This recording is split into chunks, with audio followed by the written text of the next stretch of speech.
నమస్తే, నేను doctor Bhavya, senior consultant in Sneha homeopathy. Okay, PCOD మళ్ళీ థైరాయిడ్ టీనేజర్స్లో చాలా ప్రాబ్లం అవుతుంది, మిడిల్ ఏజ్ వాళ్ళలో చాలా ప్రాబ్లం అవుతుంది అని మనకు కంప్లైంట్స్ వస్తుంది. ఓకే, సో ఇప్పుడు మనకు పీసీఓడి అన్న థైరాయిడ్ అన్న మనకు హోమియోపతిలో చాలా మంచి మెడిసిన్స్ ఉన్నాయి.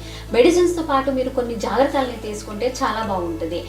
జాగ్రత్తలు అంటే మనం ఏం చేయాలి అని అంటే మనకు రెగ్యులర్ ఒక లైఫ్ స్టైల్ని మనము పాటించాలి. అంటే wake up at early mornings around 5 o'clock, go for yoga, meditation are walking for 1 hour. Okay, so తర్వాత మీరు ఒక కప్ హాట్ వాటర్ తాగండి. బ్రేక్ఫాస్ట్, ఓకే, సో బ్రేక్ఫాస్ట్ తర్వాత లంచ్, డిన్నర్ టైంలో తీసుకోండి.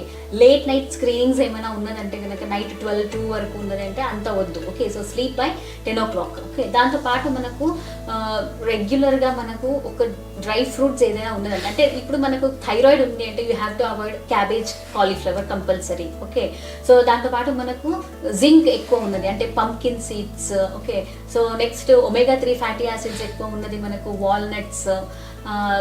ఇంకా మనకు అయోడిన్ రిచ్ ఫుడ్, బికాస్ థైరాయిడ్లో మనకు అయోడిన్ డిఫిషియన్సీ ఉంటుంది కాబట్టి అయోడిన్ యాడ్ అయిన ఫుడ్స్ మనము తీసుకోవడం బెటర్ ఉంటుంది.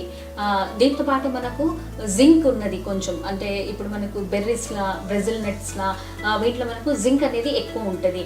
డేట్స్లో ఐరన్ ఎక్కువ ఉంటుంది. సో ఇలా ఫుడ్ని మనము కరెక్ట్గా తీసుకుంటూ హోమియోపతిక్ మెడిసిన్ తీసుకుంటూ మీరు లైఫ్ స్టైల్ని రెగ్యులరైజ్ చేసుకుంటే చాలా మంచిగా ఉంటుంది. Thank you.